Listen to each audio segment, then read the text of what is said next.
চলেছেন শ্বেতা। অনিকেত শ্যামলীর সম্পর্কের টানাপোড়েনের মাঝেই ফের নতুন চমক। এই মুহূর্তে জি বাংলার কোন গোপনে মন ভেসেছে ধারাবাহিকে প্রথমবারের জন্য জুটি বেঁধে কাজ করছেন শ্বেতা ভট্টাচার্য এবং রণজয় বিষ্ণু। দিনকে দিন দর্শকদের কাছেও প্রিয় জুটি হয়ে উঠছে তারা, আর টিআরপিতেও ভালোই ফল করে চলেছে এই মেগা।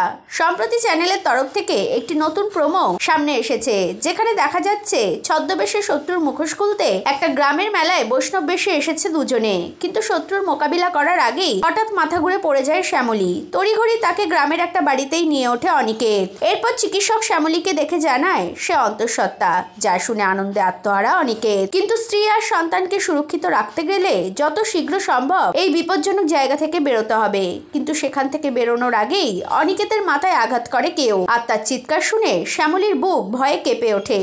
তবে কি সন্তান আসার আগেই নতুন বিপদের আগমন শ্যামলী আর অনিকেতের জীবনে?